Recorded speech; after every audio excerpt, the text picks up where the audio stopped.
Thank you, Steve Harvey. Thank you so much, Steve Harvey, for the Instagram reel that I had seen, to which you said, why are we saying we got to do this, we got to do that? Why can't we just change one letter and that and be like, we get to do this. We get to wake up and do this. We get to go here and do that. It's like every day becomes Christmas when you think of it that way. It's like, oh my God, you changed the entire perspective. And it's an entirely new way of looking at things in which you have a level of appreciation and gratitude where instead of it's being forced upon you, nobody wants to do it. And then, of course, if it's forced upon you, you go in, you don't want to do it. And so what do you not do? You don't give it any love because you don't want to be there in the first place. And I was doing the same thing. Who wouldn't do that? We all do that. Anything we have to do, it's hard to kind of get to a place of like putting genuine intention and care into it because we don't even want to be there in the first place. So, I digressed, and thank you again to Steve Harvey for that. And so for that spark of inspiration that gave me an alternative perspective on that point. But it was really, again, going forward. And so I removed everything from my life. I removed all the distraction, everything that I was giving my energy to, I drew it back to me. I had figured out, or at least in the moment had said, all right, here's what I want in my life, or I think that I want, and it makes sense. And it's constructive. It's not some, it was all, I had kind of qualified myself. Like, is there anything selfish in here? Is there anything I'm asking for that's like just for me and from a selfish or selfless? I think sometimes too, we, at least from my observations, we want to be selfish in the sense that like we want to care about ourselves and we want to take care of ourselves.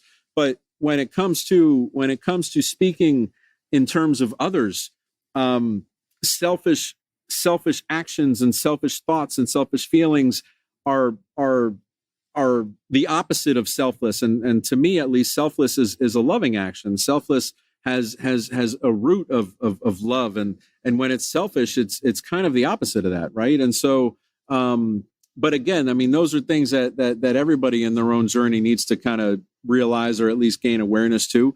But for now, like I said, and I would say this was probably, I don't know, 3 or 4 months in, I was doing this and had all this stuff kind of, I'd say figured out, we're always like, all right, well, I got it. It's done, in a day. I know what it is. I know what I got to do. Like, this is it. Right. I had no kind of conception, even in the beginning, that this would be kind of a journey that who knows what it could become like. And the reality is here I am 7-8 months later, like it's progressing every day. The feeling of joy, the feeling of love, the feeling of wholeness, the feeling of fullness.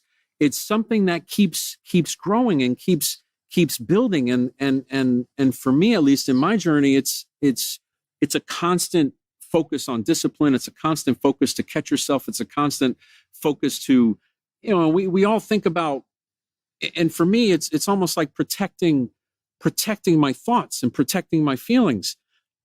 Prior to this, I was only concerned about protecting my things and protecting my possessions, right? And protect, like we lock our doors, we lock our houses, we, buy insurance. We do we worry about someone stealing our lunch out of the community refrigerator in the office, right? Like we worry about all of the things, but how many of us actually are worried about the thoughts and the feelings that we have in the thousands of moments that we have throughout the day that we're putting our energy and attention toward, that most of the time we don't want any of that stuff. It's just there and we're just spending time on it because we don't believe that, or we don't have, maybe the better word is we haven't given ourselves the opportunity to potentially come into the awareness of like, we have a decision. We might have a choice. We might just realize that's the constant and that's the typical.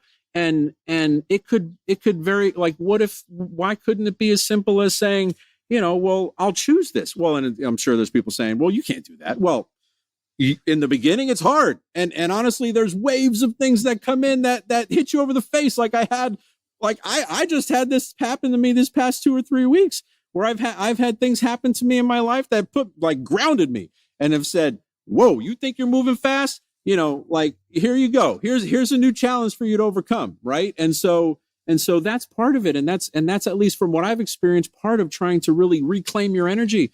and reclaiming what's possible in our life, and reclaiming what in every moment we have the opportunity to make a choice for, and realizing that that's a thing.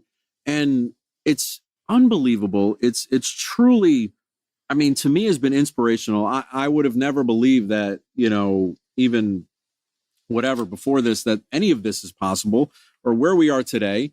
And so, it's really just kind of evolved into this thing of I keep trying to simplify it, and I keep trying to go into different directions and pulling different things from here and there.